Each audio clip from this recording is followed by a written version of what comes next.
রামপুরহাট জনকল্যাণ ট্রাস্টের পক্ষ থেকে আমরা যে অল ইন্ডিয়া রিনেট এক্সামের যে পরীক্ষার্থী যারা উত্তীর্ণ হয়েছে তাদের বাড়ি বাড়ি গিয়ে পৌঁছে আমরা সম্বর্ধনা দিচ্ছি।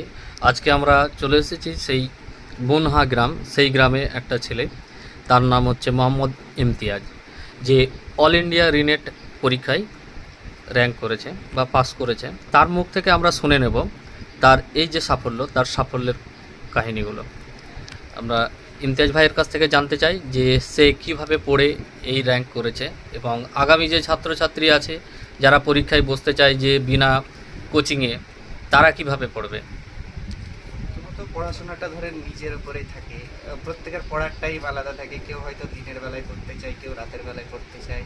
বাধ্যবাধকতা সেরকম নাই, নিজের মতো করে পড়তে হবে। আর বিশেষ করে যে টিচারকে ফলো করবে সেই টিচারের কথা মতো চলতে হবে।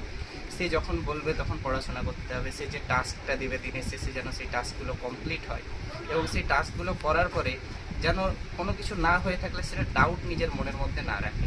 যে টিচারের কাছেই পড়ো সেই টিচারের কাছে তার ডাউটগুলো যেন ক্লিয়ার হয়ে থাকে। আর ফিজিক্স কেমিস্ট্রির জন্য বেশি বেশি করে নিউমেরিক্যালস প্র্যাকটিস করতে হবে।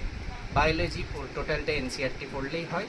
আর এনসিআরটি বারে বারে পড়লে টিচাররা যেভাবে বুঝিয়ে দেন সেভাবে ওনাদের কথা মতো পড়লেই বায়োলজিতে কিন্তু 360 নম্বরই পাওয়া যায়। এবং এইভাবেই যদি কেউ পড়তে থাকে তাহলে সে নিশ্চয়ই নিট পাস করতে পারবে, যদি তার মনের মধ্যে একাগ্রতা থাকে এবং সে তার টাইম বিবেচনা করে পড়ে যে আমার এই টাইমটায় পড়তে সুবিধা হয়।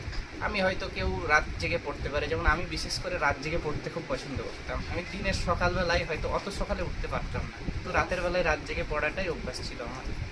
তো এই যে অনেকে বলে যে দিনের বেলায় পড়লে হবে, রাতের বেলায় পড়লে হবে না, কিন্তু তা নয়। অনেক যে যেটা যার খুশি মতো সে সেভাবে পড়তে পারে। আলটিমেট গোল হলো আমি আমার দিনের শেষে যেন সমস্ত গোলটা কমপ্লিট করতে পারি। আমার প্রত্যেক দিনের টাস্ক, আমার প্রত্যেক দিনের কাজ, আমার ক্লাসে টিচাররা যে বোঝাচ্ছেন, আমার ক্লাসে টিচাররা যে পড়া দিচ্ছেন, সেগুলো যাতে আমি কমপ্লিট করতে পারি। ঠিক আছে, ধন্যবাদ আমাদের ইমতিয়াজ ভাইকে। ধন্যবাদ আপনাদের সকলকেও।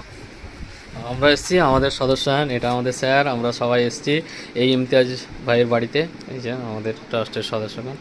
তো ধন্যবাদ, সবাই ভালো থাকবে, ভালোভাবে ডক্টর হয়ে যাতে আগামী দিনে গরিব মানুষের পাশে এসে দাঁড়াতে পারি, সেই জন্য আমরা আশা রাখবো আমাদের ইমতিয়াজ ভাইয়ের কাছে, যেন ডাক্তার হয়ে এসে গরিব মানুষের পাশে দাঁড়াতে পারি।